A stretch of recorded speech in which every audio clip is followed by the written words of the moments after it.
HMDA పరిధిలోని ORR టెండర్లలో జరిగిన అవకతవకలపై విచారణ జరిపించేందుకు రాష్ట్ర ప్రభుత్వం సిద్ధమైంది. ఈ మేరకు సీఎం రేవంత్ రెడ్డి సెక్రటేరియట్లో హెచ్ఎండిఏ కమిషనర్ ఆమ్రపాలి సంబంధిత అధికారులతో సమీక్ష నిర్వహించారు. జరిగిన అవకతవకలపై నివేదిక ఇవ్వాలని అధికారులను ఆదేశించారు. దానికి సంబంధించిన ఫైళ్లు ఎక్కడున్నాయి, ఎవరు మాయం చేశారన్న దానికి సీఎం ఆగ్రహం వ్యక్తం చేశారు. ఒకవేళ ఫైళ్లు మాయమైతే మాత్రం సంబంధిత ఉద్యోగులపై కేసులు కూడా నమోదు చేస్తామని హెచ్చరించారు. దేశ విభజన వ్యాఖ్యలు చేసిన కర్ణాటకకు చెందిన కాంగ్రెస్ ఎంపీ డీకే సురేష్ పై కేంద్ర మంత్రి నిర్మలా సీతారామన్ మండిపడ్డారు.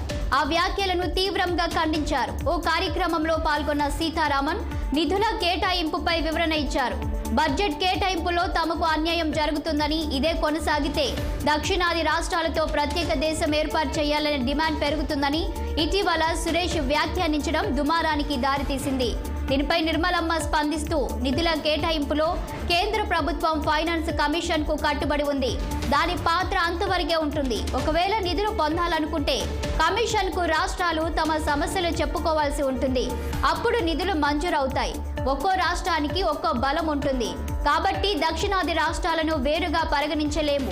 వాటన్నింటినీ ప్రత్యేక దేశంగా ఏర్పాటు చేయడమన్న డిమాండ్ ప్రమాదకర పరిస్థితులకు దారి తీస్తుంది అని ఆగ్రహం వ్యక్తం చేశారు. ఋషికొండ వద్ద పలు భవనాలను ప్రభుత్వం ప్రారంభించింది. ఈ నేపథ్యంలో ఋషికొండకు వద్దకు చేరుకున్న ప్రజాశాంతి పార్టీ అధినేత కేఏ పాల్ను పోలీసులు అడ్డుకున్నారు. ఋషికొండకు చేరుకున్న పాల్ను పోలీసులు అడ్డుకొని కారు దిగనివ్వకుండా చుట్టుముట్టారు. దీంతో ఆయన కారులోనే ఉండిపోయారు. పోలీసుల తీరుపై పాల్ తీవ్ర ఆగ్రహం వ్యక్తం చేశారు. అటు మీడియా పట్ల కూడా పోలీసుల అత్యుత్సాహం ప్రదర్శించారు. పాల్ దగ్గరికి మీడియా వారిని వెళ్లనీయకుండా పోలీసులు అడ్డుకున్నారు. కొద్దిసేపటి తర్వాత మీడియాతో మాట్లాడిన పాల్ కీలక వ్యాఖ్యలు చేశారు.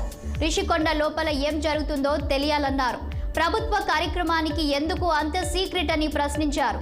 నన్ను పోలీసులు అడ్డుకున్నారు, దారుణం, నన్నెందుకు ఆపారు, మీడియాకు కూడా ఎందుకు అనుమతి ఇవ్వలేదు, శారదాపీఠం స్వామిని పిలిచారు, నన్నెందుకు పిలవలేదు, పోలీసులు ఎందుకు అడ్డుకున్నారు, లోపల నరబలి ఏమైనా జరిగిందేమో అని అనుమానం ఉంది. ఋషికొండ అక్రమాలు ప్రారంభోత్సవాలపై కోర్టుకు వెళ్లి పిల్ వేస్తానని కేఏ పాల్ స్పష్టం చేశారు.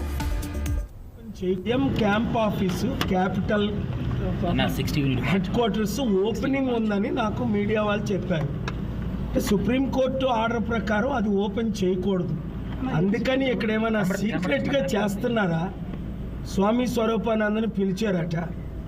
మరి ఇది చట్ట విరుద్ధం అవుద్ది ఒకవేళ సీక్రెట్ ఓపెనింగ్ అయితే. రెండోది 500 కోట్ల రూపాయలు ఖర్చు పెట్టిన బిల్డింగు ఇంత సీక్రెట్గా ఎందుకు కోర్టుకెళ్ళి పర్మిషన్స్ తెచ్చుకోవద్దు కదా?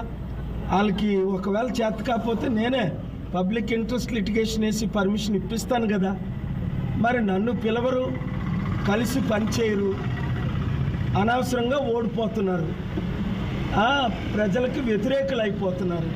నేను వస్తే నన్ను ఇక్కడ అడ్డుకున్నారు పోలీసులు చూశాను. కనుక ఇంక తిరిగి